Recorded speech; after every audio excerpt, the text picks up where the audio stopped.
आखिर क्यों पेट्रोल और डीजल की कीमतें इतनी तेजी से बढ़ रही है और कौन है जो इन पेट्रोल और डीजल की कीमतों को तय करता है और आखिरकार सरकार पेट्रोल और डीजल पर जीएसटी क्यों नहीं लगाती। पेट्रोल और डीजल की इस महंगाई को लेकर आपके भी मन में यह सवाल जरूर आया होगा। तो चलिए आज हम आपको इस पेट्रोल और डीजल से जुड़ी पूरी कहानी बताते हैं। दोस्तों, पेट्रोल और डीजल की शुरुआत होती है ऐसे देशों से जहां से कच्चा तेल निकाला जाता है। भारत में कच्चा तेल मुख्यतः 4 देशों से आता है: इराक, यूनाइटेड स्टेट, नाइजीरिया और सऊदी अरेबिया। भारत में पहुंचने के बाद रिफाइनर्स द्वारा कच्चे तेल से पेट्रोल तैयार किया जाता है। भारत में अगर फ्यूल इंपोर्ट की बात की जाए तो यह लगभग 85% इंपोर्ट होता है, इसीलिए इसकी कीमत हमें डॉलर में चुकानी होती है। ऐसे में कच्चे तेल की कीमत बढ़ने और डॉलर के मजबूत होने से पेट्रोल डीजल महंगे होने लगते हैं। दोस्तों, आपको बता दें कि यह कच्चा तेल बैरल में होता है।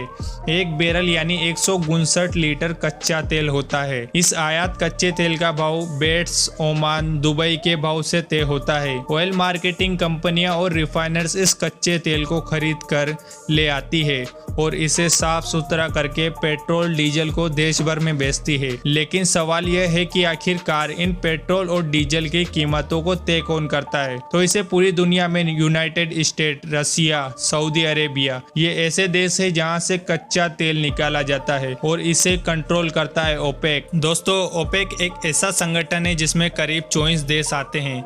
यह वो देश है जहां से पेट्रोल जमीन से निकाला जाता है। उनके समुद्र से निकलता है, उनकी जमीन से कहीं से भी तेल निकलता है तो वो इस कच्चे तेल का दाम तय करती है। दोस्तों, आपको मालूम होगा कि इस 2019 से पहले, महामारी से पहले, पेट्रोल की कीमत तकरीबन 80 से 90 रुपए लीटर थी।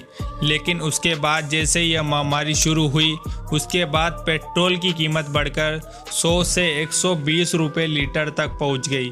इसका सबसे बड़ा कारण था कि कच्चा तेल निकालने वाली बड़ी कंपनियों को भारी नुकसान उठाना पड़ रहा था, क्योंकि गाड़ियां चल नहीं रही थी, लोग अपने घरों से बाहर कहीं जा ही नहीं रहे थे, जिसके कारण ओपेक जैसी बड़ी कंपनियों को काफ़ी ज़्यादा नुकसान उठाना पड़ा। लेकिन जैसे ही लॉकडाउन खुला, ओपेक जैसी बड़ी कंपनियों ने इनकी भरपाई के लिए कच्चे तेल का दाम बढ़ाना शुरू कर दिया। अब यह कीमत यहाँ तक सीमित नहीं रही, बल्कि ओपेक जैसी बड़ी कंपनियों ने कच्चे तेल की कीमतों को बढ़ाकर अपने नुकसान की भरपाई की। लेकिन साथ ही हमारे देश की सरकार ने भी इसमें पूरा साथ दिया। आइए बताते हैं कैसे। आज भारत में क्रूड ऑयल इंपोर्ट का भाव लगभग 49 रुपए पड़ता है, जिसके बाद इसकी रिफाइनिंग की जाती है।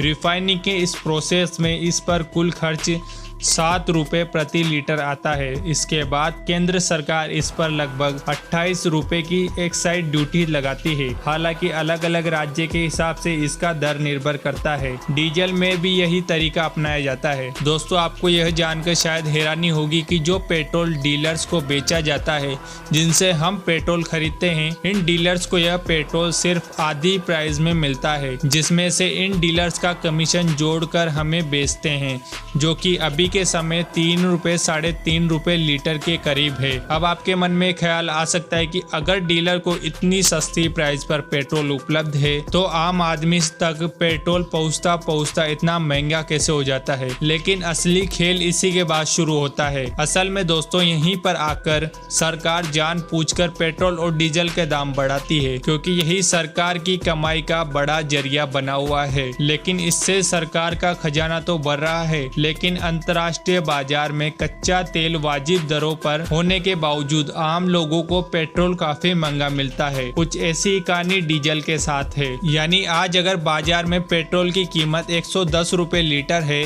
तो इसका मतलब आज की तारीख में रिफाइनिंग कर पूरी तरह से तैयार किया हुआ पेट्रोल करीब 55 रुपए लीटर बैठता है। दोस्तों, इससे आप यह अनुमान लगा सकते हैं कि सरकार हमसे कितने अरबों खरबों रुपए कमा रही है। आखिर पेट्रोल और डीजल को जीएसटी के अंदर ना लाने के पीछे सरकार की क्या मजबूरी है? इसका मोटा मोटा जवाब है कि अगर सरकार इन्हें जीएसटी के दायरे में ले आती है तो सरकार का राजस्व कम हो जाएगा। दोस्तों, आपको बता दें कि जीएसटी का उच्चतम स्लैब 28% है, यानी जो भी वस्तुएं जीएसटी के दायरे में आती है उन पर लगने वाला सबसे ज्यादा जीएसटी टैक्स 28% है। लेकिन सरकार पेट्रोल में जानबूझकर एक्साइज ड्यूटी 27 रुपए और वेट 16 रुपए है इसे ऐड करती है, जिससे हमें पेट्रोल पर इतना ज्यादा पैसा देना पड़ता है। तो अगर जो टैक्स हम पेट्रोल डीजल पर 50 से 60 रुपए दे रहे हैं, अगर उसे हटाकर अगर सरकार 28% टैक्स लगा दे तो हमें सिर्फ आधे से भी कम पैसा पेट्रोल डीजल पर देना होगा। दोस्तों आप खुद सोचिए आम लोगों को कितने पैसे की बचत होगी। लेकिन अगर बात करें नेपाल और भूटान जैसे देशों की जो भारत से पेट्रोल खरीदते हैं,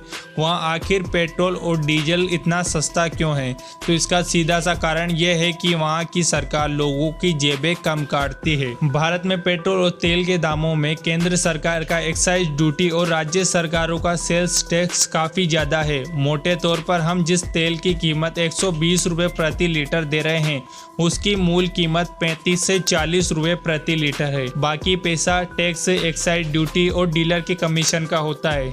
शायद आप समझ गए होंगे कि पेट्रोल और डीजल की कीमत इतनी तेजी से क्यों बढ़ रही है और शायद आने वाले समय में हमें इनकी कीमतों में और भी ज्यादा बढ़ोतरी होते हुए मिल सकती है। आपका क्या जवाब है नीचे कमेंट में जरूर लिखिएगा और चैनल को सब्सक्राइब करना ताकि ऐसी ही जानकारी आपको मिलती रहे। दोस्तों इस वीडियो को यहाँ तक देखने के लिए आप सभी का तहे दिल से शुक्रिया।